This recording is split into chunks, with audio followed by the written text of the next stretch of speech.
কোন কোন নিয়তে হালাল রিজিক উপার্জন করলে সম্পূর্ণ কাজটাই ইবাদত হবে? আলহামদুলিল্লাহ।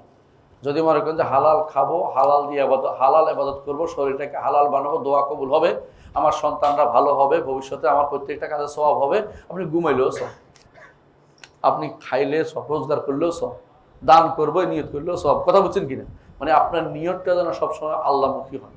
আল্লাহ রসুল যেটা অনুমোদন করেছেন এমন প্রত্যেকটা কাজ কিছু করার আগে চিন্তা করেন, এটা করলে ওই কাজে ওই হাদিসের অনুপাত, এটা করলে ওই কোরআনের আয়াত অনুপাতে করতেছি, তাহলে আপনার ব্যবসা করাটা সবের কাজ। আপনি ঘুমাইলেও সব। কেন ঘুমাইলে? ঘুম থেকে উঠলে ফজর নামাজটা আগে ঘুমাইলে ফজর নামাজটা তাড়াতাড়ি পড়তে পারো, আগে ঘুমাইলে পুরো সারা রাত্রে সব, কোনো বন্ধ নেই। তো একজন মানুষ নিয়তটাকে আবাদতমুখী করে ফেলুন, প্রত্যেকটা কাজ এবং আল্লাহমুখী করে ফেলুন, এটা আপনার জন্য অবশ্যই আবাদতে পরিণত। যেই কোনো কাজ আবাদত, কিন্তু আবার হারাম দিয়ে আবাদত চিন্তা করবেন না। হালাল যে কোনো কাজ করে চিন্তা করবেন, শুধু রিজিক নয়, আমি আবাদত চিন্তা করছি। বুঝলেন কথাটা? এটা মাথায় রাখবেন। তবে এমন কিছু করবেন না যেটা শরীয়ত বলেনি আপনাকে করতে, এরপর আপনি আবাদতে নিয়ত করতে হবে না।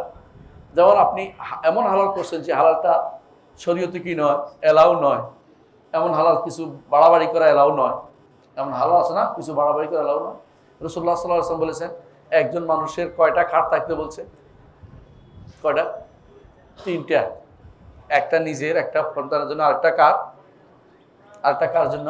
মেহমানের জন্য। উদাহরণ রাসূল বলেছেন, আপনি একেবারে বিশাল বিশাল অট্টালিকা বানিয়ে রাখছেন, কে থাকবে এর ভিতরে?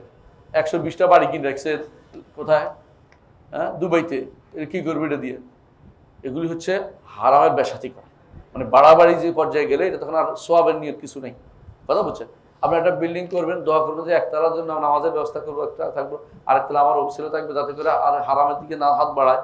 সে আমি যদি তার জন্য করি, সে হারামের দিকে যাবে না, এরকম ছেলে। কিন্তু আপনার ছেলে, আপনি জানেন যে শয়তান, তার জন্য আমার বিল্ডিং করে দিচ্ছেন, আপনি গুনার মধ্যে লিপ্ত করছেন, গুনার মধ্যে ইনভেস্ট করছেন আপনি আরো বেশি করে। কথা বুঝছেন কিনা? আপনি গুনার মধ্যে ইনভেস্ট করছেন।